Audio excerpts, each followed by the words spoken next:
Hey there. Welcome to real life. If you don't know where you're at right now, it's okay, because I don't either. You're in my apartment. Whoa! Alright. I'm Maddie. I'm Cameron. And even though we're super sad we can't physically be with you guys tonight, we're super pumped because we have a snow day! So this is kind of a unique situation. We're going virtual tonight for the first time ever for the 8th ever snow day in the history of Michigan State. Which is kind of cool. So we're just gonna try to keep you in the loop a little bit and share some spotlights with you guys. Great. The first spotlight we'll be looking at will really make the cold feel less cold, as it'll hopefully bring warmth to your heart. Let's take a look.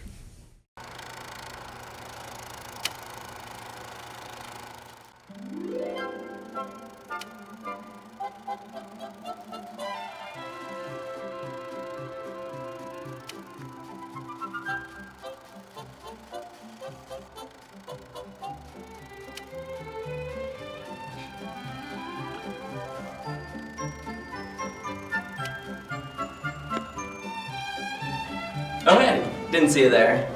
Just catching up on my reading here. You may not know me, I'm Ethan Fulcher.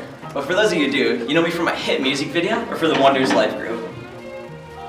Now, I've been looking at my thermometer recently. These cold days on campus are brutal. Dry skin, whipping winds, sub-zero trench foot, and penetrating frostbite. Sheesh. That's why I spend my winters down here in the toasty basement of Abbott Hall. And I've been real proud of the way we're out here grinding and hollering the Lord's name to all the lost and the hypothermic on campus. That's why I think that we deserve a little change of pace. And guess what? So does Michigan State. Enter spring break. Finally, some rays and relaxation.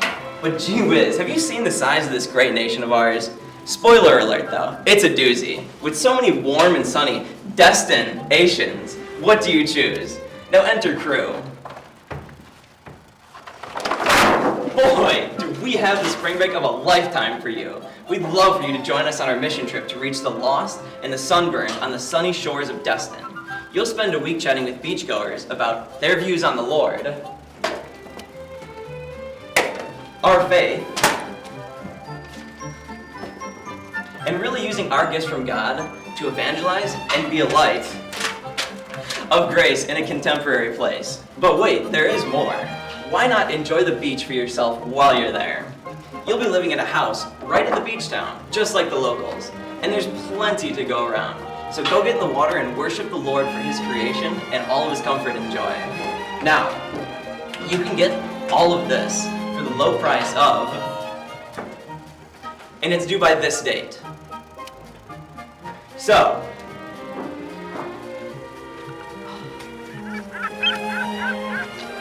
we'll see you there.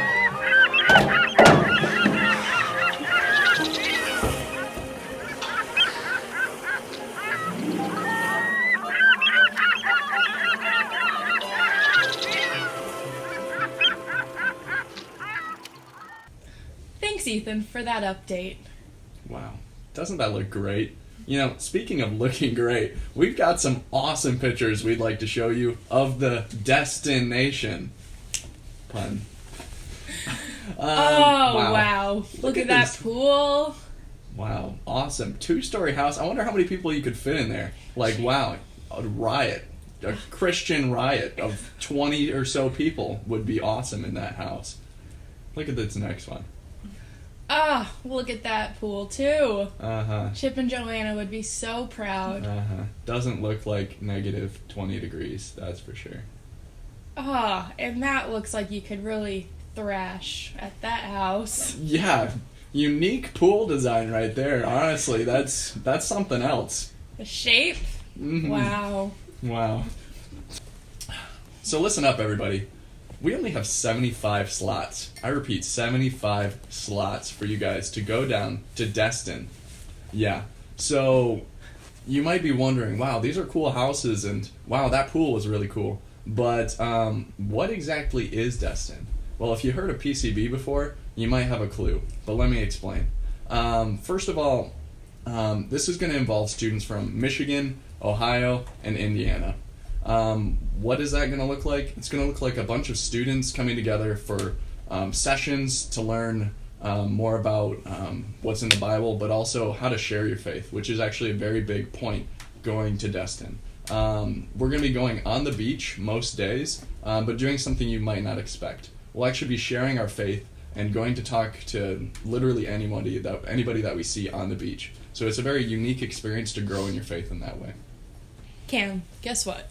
What? There are 2 fun things happening this Saturday. 2 fun things, oh boy. 2. First one, it's going to be 70 degrees warmer on Saturday than it is today. 70. Yep. Okay, second one is a little bit cooler than that. Cooler. Wow. It's the Beyond conference that's happening. Whoa, yes, Beyond. Who's speaking at that? Roger Hershey. Oh, yeah. Who's actually speaking tonight, too, which is really cool. Mm-hmm. So the Beyond conference is really focused on God's will and his plan for your future, and just making faithful decisions about your future, and just what's going on in your life.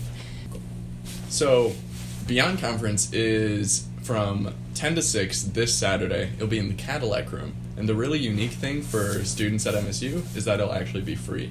So, that's really cool.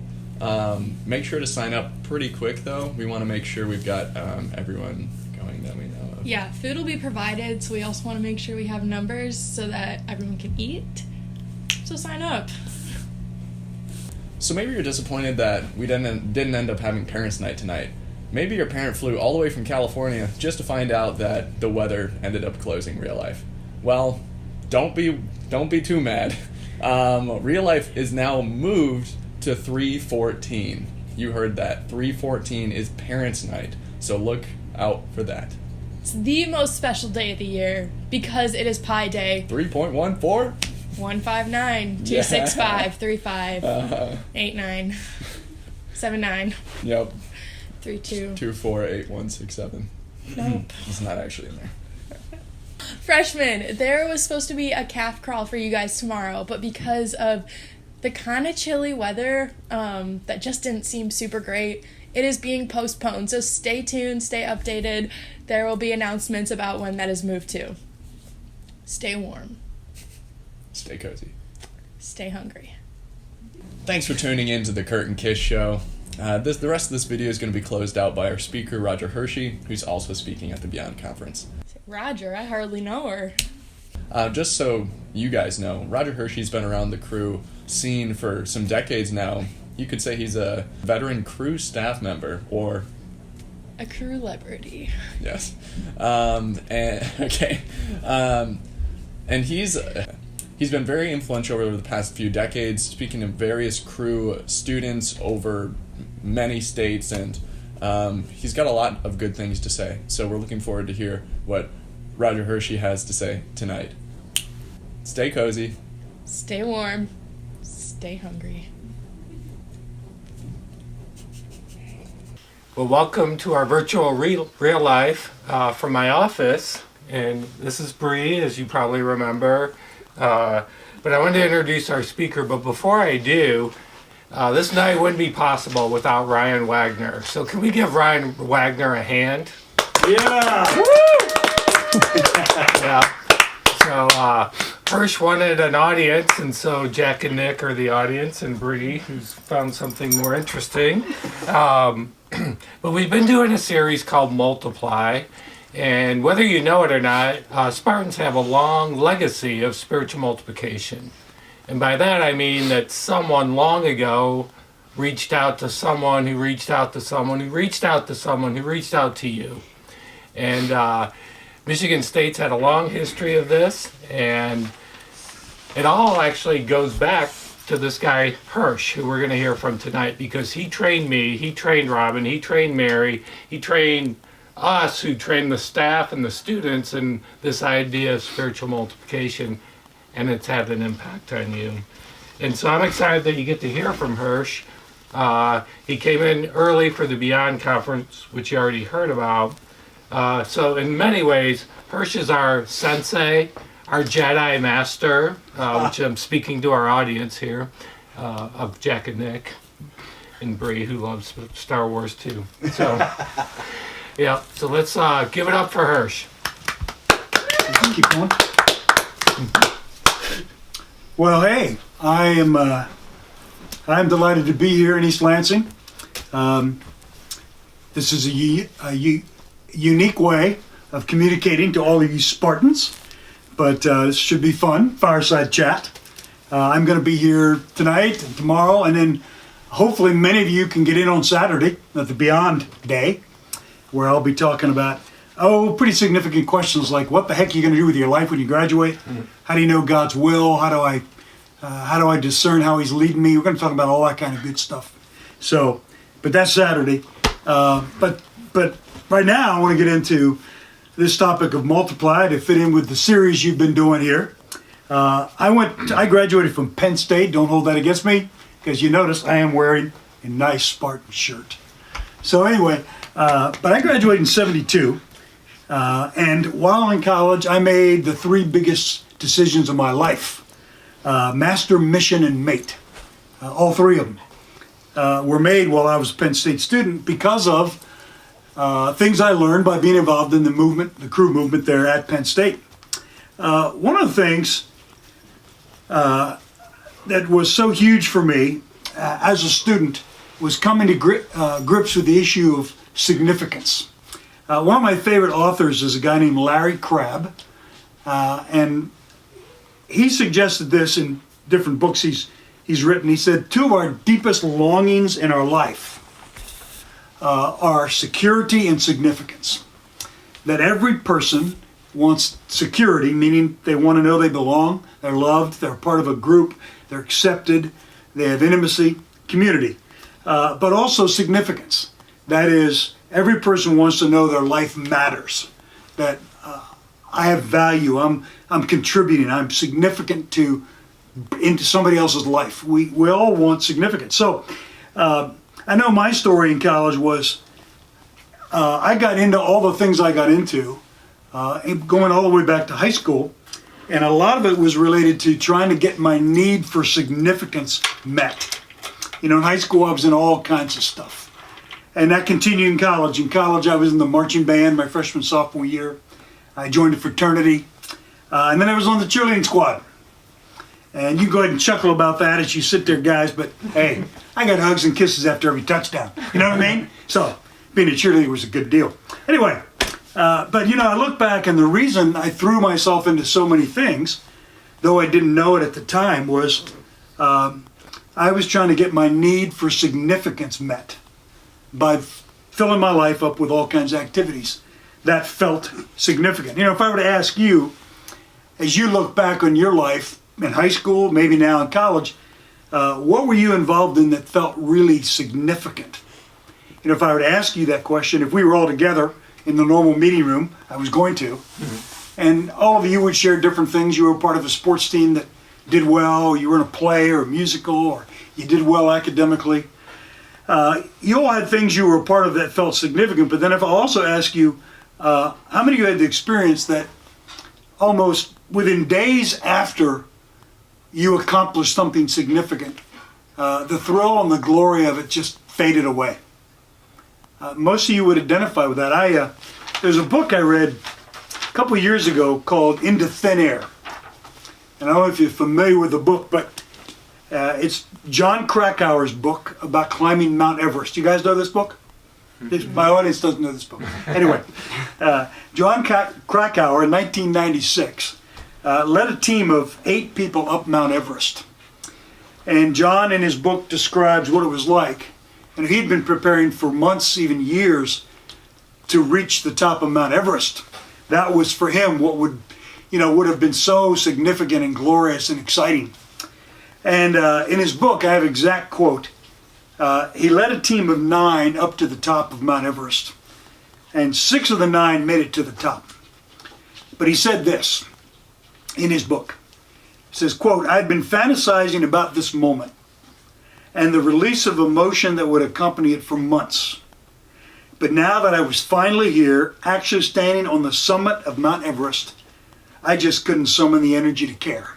He said, "Reaching the top of Everest is supposed to trigger a surge of intense elation, but the summit was really only the halfway point. Any impulse I might have felt towards self-congratulation was extinguished by overwhelming apprehension about the long, dangerous descent that lay ahead." And indeed, of the 6 that made it to the top, Krakauer and one other made it back down. 4 others died on the descent. So the irony is, here's a guy who committed so much of his life to what felt to him to be so significant, and he gets to the very top, and he couldn't even enjoy it. And that is true of so many of the things that we've given our life to in an effort to feel significant, like we're contributing, like our life makes a difference. You know, when I was in college, I said I was a cheerleader and I was in a band for a couple years, and I loved college football, and I still do. I'm a diehard Nittany Lion fan. And I know you like your football, but I know you especially like your basketball.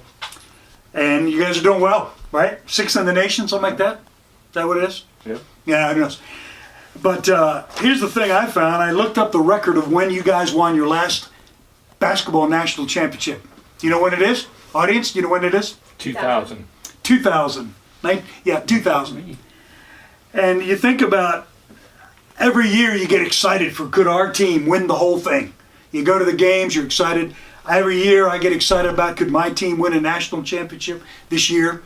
And the reality is the last national championship we won was in 1986, 32 years ago. 18 years ago you won your last national basketball title. So I hope you do well this year. But my point is this. So often the things that we think are going to give us a thrill and exciting and be significant are so temporary and fade away so quickly.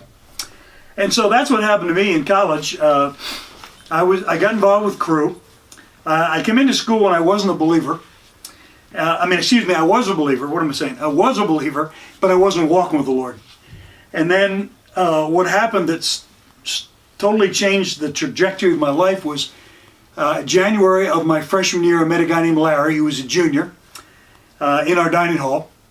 And got to chatting with Larry, and he discovered I was a believer, but not really walking. Larry was a junior leader in the Cru movement there at Penn State. And he started to initiate with me, started to spend time with me, because he could tell hidden underneath my life full of busy activities was a real hunger for Christ and a real hunger to walk with Jesus. I just had never cultivated it. And my busyness was so many things and girlfriends and all the rest, I'd never cultivated my walk with the Lord. So Larry, as a junior, dove into my life. He got me in his Bible study in the dorm. He started to spend time with me one-on-one, started building my life, took me to play racquetball. And he's the guy that helped walk me through my own journey of coming to the point of finally saying, okay, Jesus, you got to be the Lord of my life. I can't keep living for all these other things and girlfriends and everything else. So Larry was that junior who invested in me as a freshman.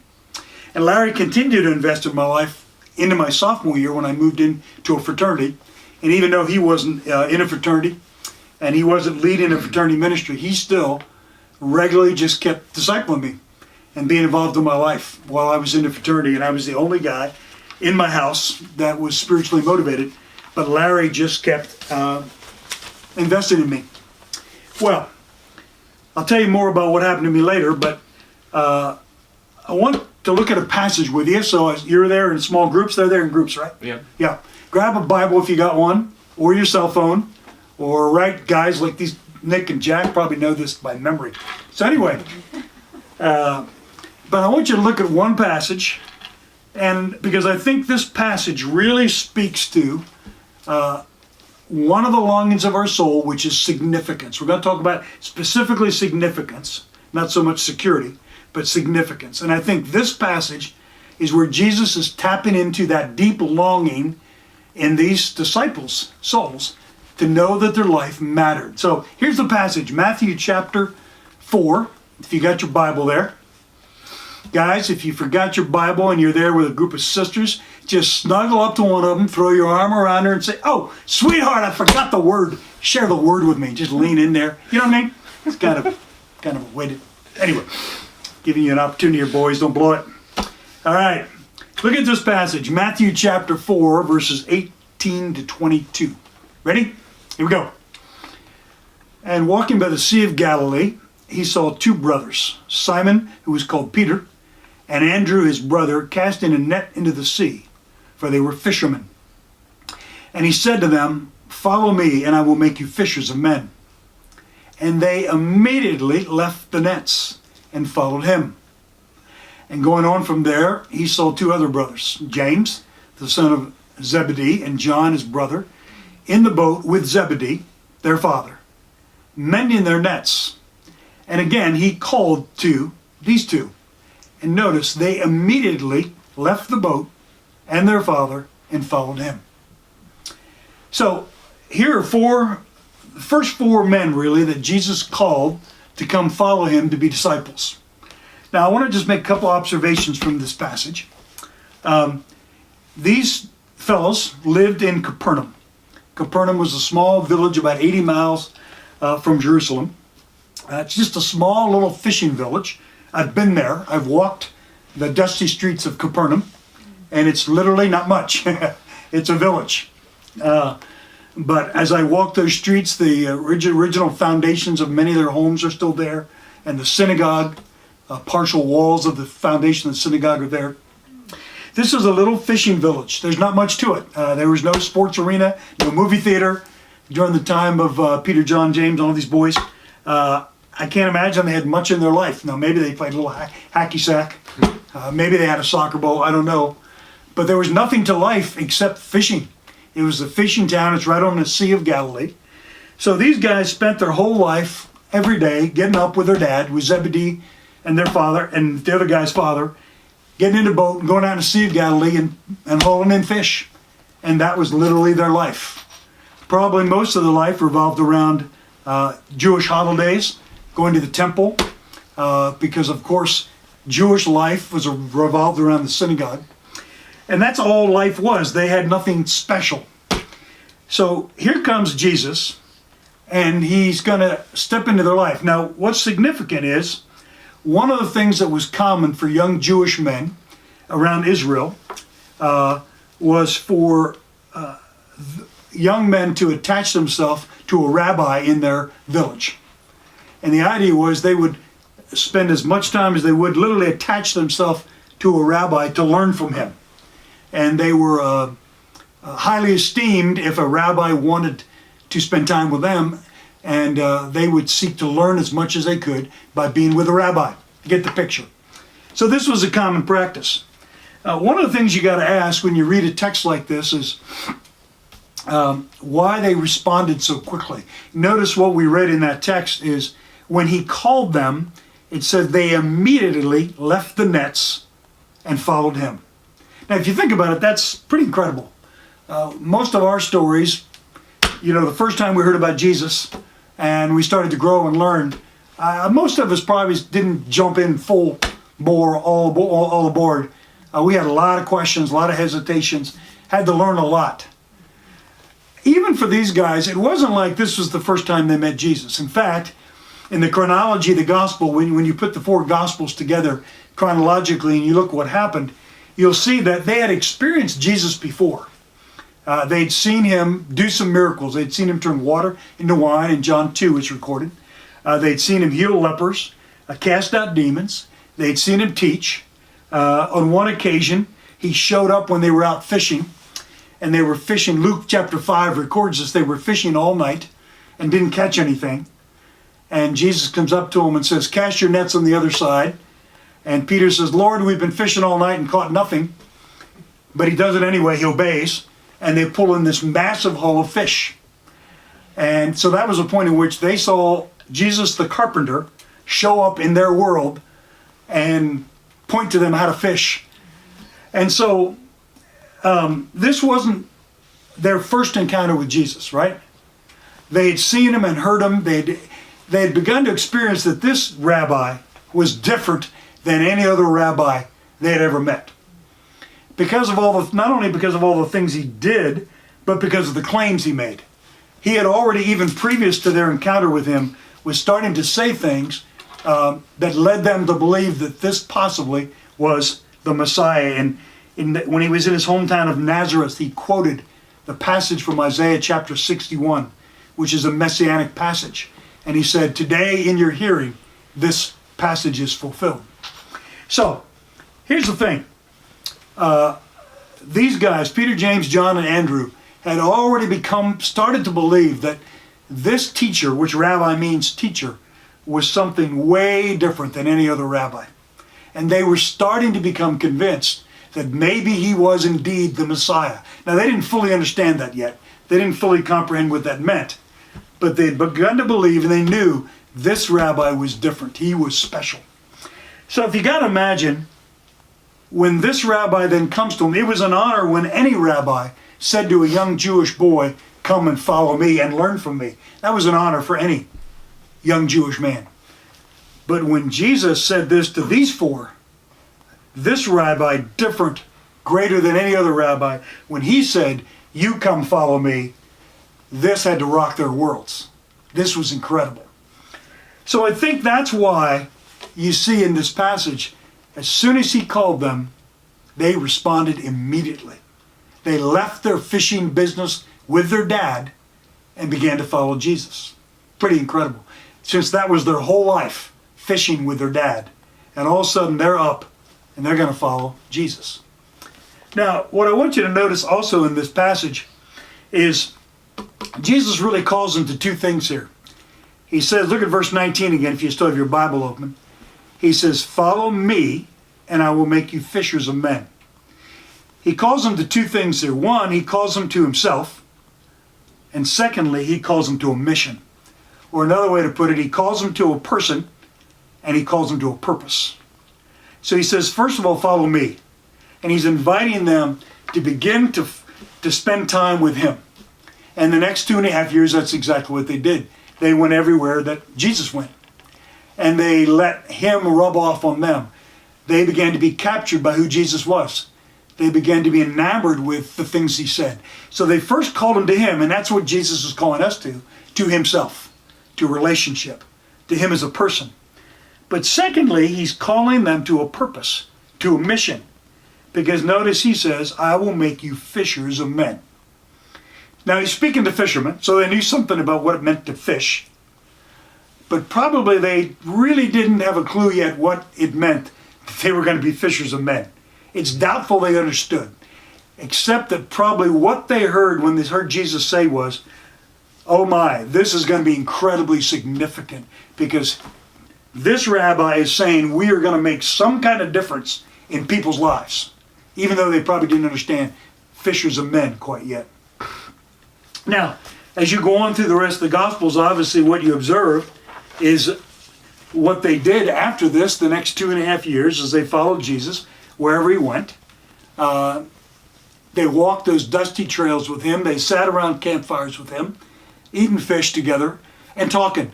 And they heard him talk about the Father. They heard him share from the Old Testament scripture. Of course, there was no New Testament yet, obviously. That was to be written by them. Mm-hmm. All right? But he shared with them probably from many of the messianic prophecies in the Old Testament.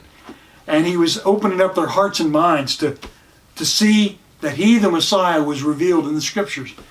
But many other things. They watched Jesus pray. In fact, they were so moved by the way Jesus prayed, they asked him, Lord, teach us how to pray like you do. But they saw so many other things. They watched Jesus' compassion. And you know this. You read the Gospels. They watched Jesus touch lepers. They watched him engage an adulterous woman and extend grace and forgiveness. They watched him go have dinner with tax collectors and sinners, which riled up the self-righteous Pharisees. So again, here is Jesus very different in that he is mingling with people and showing love and compassion with people that normal rabbis didn't do. So they followed him for the next 2.5 to 3 years. They saw him cross cultural boundaries as he moved beyond relating to Jews to Samaritans, and yea, even to Gentiles. Both of whom the Jews hated, both Samaritans and Gentiles. So again, they followed him for the next 2.5 years. And of course, as you know from the gospel story, they went from 12, and he sent them out 2 by 2 to proclaim the gospel. And then there were 70, and he sent them out 2 by 2 to proclaim the gospel. And then there were 120 in the upper room. And then he appeared to 500 of them after his resurrection to convince them he had really risen from the dead. And then at Pentecost in Acts chapter 2, when Peter preached the first gospel message, 3,000 people became believers. So here's the point. the whole point of Jesus' plan was that he invested in these 12 who he called, and he said, come follow me, I'll make you fishers of men. And that is the beginning of with the church. And here we are 2,000 years later, and we are thriving all over the world, here at Michigan State and everywhere, even at the University of Michigan, even there they believe. Amazing. But anyway, and it all started because of what Jesus did with the 12. All right? Which is why I recommend this book to you. Some of you may have read this. It's called The Master Plan of Evangelism. This is a book by Robert Coleman, and it's a study, it's a simple study, but profound, of what Jesus did with the 12 disciples and how he called them, how he built into them, how he spent time with them, how he modeled ministry for them. I read this book in college, and it, as I said earlier, it changed the whole trajectory of my life. And what gripped me from it, as I poured into this, and as Larry continued to disciple me, Larry continued to disciple me my sophomore year, and then junior year, a guy named Larry graduated, and a guy named Dave, who was on the staff there at Penn State, began to disciple me. And he took me and 3 other fraternity guys, and we began to reach out in the Greek system at Penn State. We had like 45 fraternities and like 25 sororities, big Greek system, and nobody was doing anything to reach anybody. And so Larry led me and 3 other guys, and we started to do outreach. We started to go around speaking in fraternities, at chapter meetings, began to have appointments with guys, began to share our faith. One of the things that both Larry and Dave modeled to me when they discipled me was that following Jesus was more than just sitting at Starbucks and having a good conversation, but it was entering into the mission with Jesus. And the reality that captured me was that the day I put my trust in Christ, because Jesus is on a mission, that means I'm on a mission with him. Sometimes we think, well, following Jesus is just about walking with Jesus, right? Isn't that what it's all about? Just walk with Jesus. And my response to that is, yeah, but where's Jesus walking? And he's walking to every part of this campus, right? Amen. Every part of this campus, Jesus wants to walk there. Of course, he wants to do the walking through us, because Jesus lives in us. He walks through us to every part of campus, and he wants to walk to every part of the world. You got the idea. You know that. You Spartans know all this because you got such great leaders. Brian, Robin, Mary. Anyway, you know that's what we're all about, right? In Cru, we want to walk with Jesus where he's walking. Well, that's what happened to me in college. And when we started our fraternity ministry, as an example of all this, there were the 4 of us original guys, beginning of my junior year. By the end of my senior year, we had 35 men in small group Bible studies. And we did that, came about because we shared our faith a lot. We spoke in houses. We got appointments with people. Guys came to Christ. In the process of sharing our faith, we found other Christians who were in houses out there that didn't know that there was anything going on. And once they realized, wow, something's happening, they wanted to be a part of it. And I got to share with you, one of the things that so persuaded me of the significance, which is our topic, of what we were doing in our discipleship ministry was actually 2 years after I came back from graduating. I went back to campus and I went to the weekly meeting. You call it real life? Mm-hmm. Yeah. So I went back to our meeting. And after the meeting, I met a guy named Doug, who was new to Cru. And he started telling me his story. He started telling me how he came to Christ. And as he was telling me, he mentioned a guy named Lee. And I said, do you mean Lee Carrere? He said, yeah, Lee in the Theta Delta Chi House. I said, really? I know Lee. Mm-hmm. I knew Lee because Lee had been led to Christ and discipled by Jack. And I knew Jack well because Zeke had led Jack to Christ. And I knew Zeke well because I discipled Zeke. So I'm standing here talking to Doug, who had been discipled by Lee, who'd been discipled by Jack, who'd been discipled by Zeke, who I discipled. And I realized I'm talking to my spiritual great-great-grandson in the faith. This is 2 years after I graduated. And so things like that just further cemented that when I began the relationship with Jesus and I began to understand what it meant to be on mission and to be involved in discipleship, that when I embraced that conviction that I want to do more than just show up to a weekly meeting or show up to a Bible study, I want someone to invest in me and I want to turn around and build my life into somebody else. When I realized, oh my gosh, I can make a difference on who knows how many hundreds of people's lives over the course of my life simply by investing in a few other people, who invest in a few other people, who invest in a few other people, which I think Brian, in one of your earlier meetings, did that example, right, bro? Mm-hmm. Where you had the person on crutches come up and the person who was really fast and the guy on crutches, because he multiplied, reached more people more quickly. So here's the deal.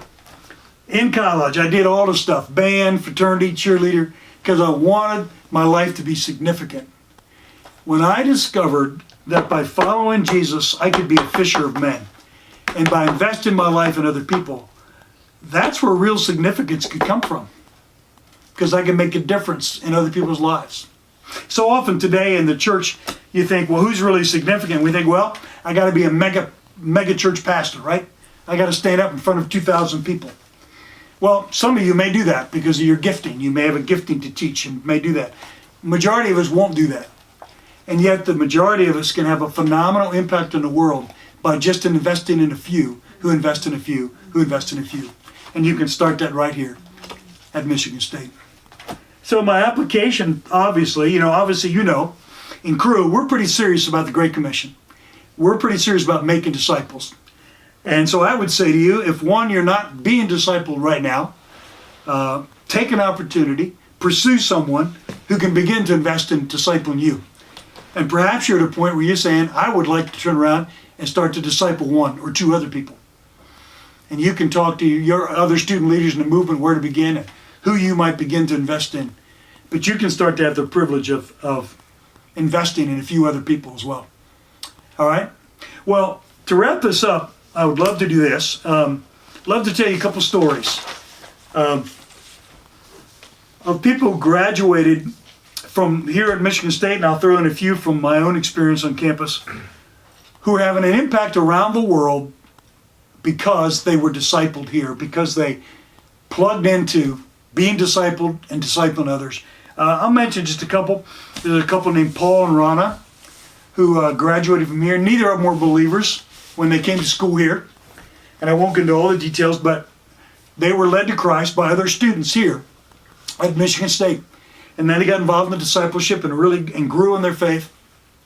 And Paul and Rana both came on our staff. But neither of them were believers when they came here. But someone, upperclassmen, dove into their life as freshmen and reached them and started to disciple them.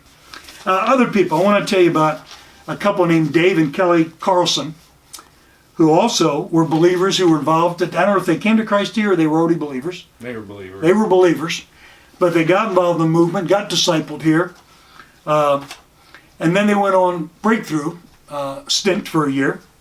And without, again, all the details, now Dave and Kelly, because of God capturing their heart to reach Muslim people, he's now pastoring a church in Dearborn, Michigan, seeking to reach Muslim people.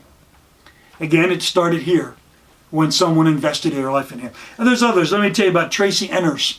She's a gal that graduated here from State a few years back, and I just saw her in Spain at the Stint Mid-Year Conference. And she's using her gifting in event planning, and she's on the national conference team with Cru, and helps plan and run conferences all over the country. Helped run this conference in Spain. She also discipled here at Michigan State, and now she's using her gifts to serve the Lord as an event and conference planner. Here's one more I want to tell you about from State. A guy named Jake Fowler. And again, I guess nobody knows these folks because they were a few years ago, right? Some might know Jake. Yeah, some might know Jake Fowler. But here's the fun thing. I gave you these examples and different walks of life, pastors, staff. Here's a guy in the business world. Jake is in the marketplace, living out his calling to serve Christ as a businessman in Chicago. And one of the cool things, Brian got this text from him. And he's talking about, of course, he's had a passion and he's been sharing his faith and leading people to Christ in the business world there in Chicago. And he sent a text to share with Brian the opportunities he's having in the church. And he said this, I'll just read it to you. He says, 6 months ago, I started going to a small group at Park Community Church in Chicago. And recognized pretty quickly that many of the folks didn't know what it meant to really be an ambassador for Christ. He says the depth at which they studied the Word was incredible, and their intimacy in prayer was amazing. And there's a lot that I'm still learning from them in those things. But I also recognized that I had a lot to give. He said very few of them knew how to share the gospel. So he began to help them learn how to share the gospel. He realized this is something he had to offer because of what he learned as a Michigan State student. And so just 2 weeks ago, we were sharing updates in the group. And every single one of the 12 guys, apparently there's about 12 guys in the group, every single one of the 12 guys shared about a conversation they had had the previous week in sharing the gospel with someone in the marketplace. Isn't that amazing? And Jake was able to help these guys learn how to share their faith. And now many of these guys who hadn't really learned that are now getting involved in being on mission in the marketplace. And so that's something that Jake had to contribute because of what he learned here as a Spartan through the Cru ministry. When you graduate from here, wherever the Lord leads you, whatever your calling is, in the marketplace, in missions, in the church, because of what you've learned in evangelism and discipleship, you can pass that on wherever you go. I want to share I'll share a couple examples, if time allows. Is it good? We good still? Of people, and these are all examples of every one of these people I'm going to mention. Someone, an upperclassman, led these people to Christ when they were freshmen and discipled them and got involved in their life, which is what I'm inviting you to do. There's a guy named Larry who's now an Army colonel. He just was promoted to a full colonel in the U.S. Army. He works at the Pentagon. We got to see him this summer. He's one of our faithful ministry partners. He gave us the tour of one small part of the Pentagon. And here's a guy who is a full colonel in the U.S. Army. He has 2,000 men under his care that he's responsible for spiritually as an Army chaplain. And he has several Army chaplains under him. And the amazing thing is, I remember when Larry came to Christ his freshman year, when an upper class student did an outreach in his dorm and found him there. He was hungry to know the Lord, and he led him to Christ. And Larry went on to, after college, did a bunch of different things, had no idea he'd end up becoming an Army chaplain. And here he is, having an impact in the Pentagon for Christ. He has clearance into the nuclear command center of our nation. Somebody led him to Christ as a freshman on campus. There's another guy named Sean.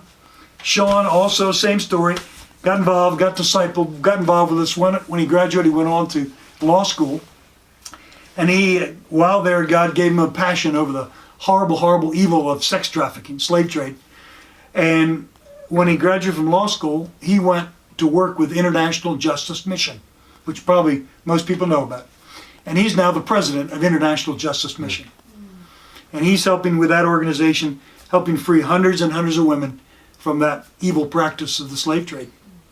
Dan was a guy that got involved in our ministry and was a believer, but didn't understand the spirit-filled life, didn't know how to walk with Jesus, didn't understand grace, got involved, got discipled by upperclassmen. Now he's an orthopedic surgeon in Kenya and took his gifting in medicine, went on to med school. Upon graduation, knew that he wanted to go to a part of the world where he could share the gospel with people who've never heard. So he's now an orthopedic surgeon helping heal the bones of hundreds of Kenyans every month. And he's also training African nationals who come from all over Kenya in orthopedic surgery and how to share their faith. So last guy is a guy named John, who, by the way, some of these stories you'll hear a little more of if you're able to come to Beyond this Saturday, which I hope you do, because I'm going to tell the stories of how God helped them discern their calling. But the last one's John, who is a guy who graduated from Miami, who had a passion for and gifting in the area of business. He went with Northwest Airlines, but God had also given him a passion to reach people in East Asia, because he went on a summer mission to East Asia. Came back and he knew he had to invest his life helping reach people in East Asia. And so he went back to a large city in that country, which I can't say the name of, but as a businessman with Northwest Airlines, and he paired up with a bunch of other businessmen and women, and they started to plant a church in this large city in East Asia, an expat church, and that church has now 5,000 people coming out on Sunday mornings from 60 different nations.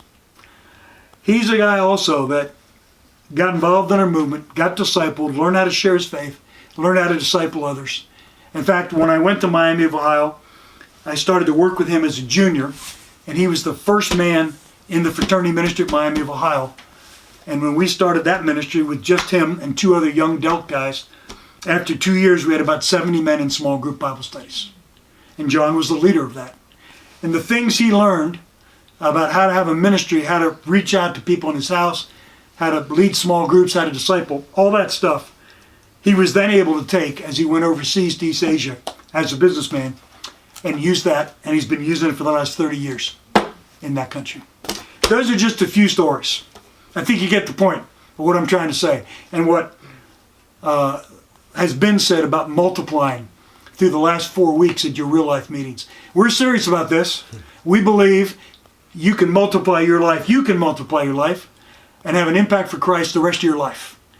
And so my encouragement to you is take advantage of learning everything you can while you're here as a Spartan, and invest your life in other people and prepare yourself for a lifetime of ministry by learning right here how to do that. And Jesus has called us to become fishers of men. Not just to hang out and go to good meetings or hang out in Starbucks, which is good. He's called us to be fishers of men. We're on mission. So that's what we're all about. Well, this has been fun. I got a great audience right here. Nick, Jeff, yo, Betty, Robin. And I smell the wafting of the food in the kitchen. So I'm going to end here so I can enjoy dinner. Hopefully many of you, I'll see you on Saturday Beyond. Hopefully you will come. We'll talk about God's will. And how do you think about what the heck you're going to do when you graduate? Great to be with you, Spartans. And don't tell any of your Michigan friends that Hirsch said it, but I hope you beat the Wolverines, win the Big Ten. All right. See you guys. Thanks for joining us again on the Kurt and Kiss Show. It's been a pleasure having you. Stay cozy. Stay warm. Stay hungry. And stay cute. We'll see you around.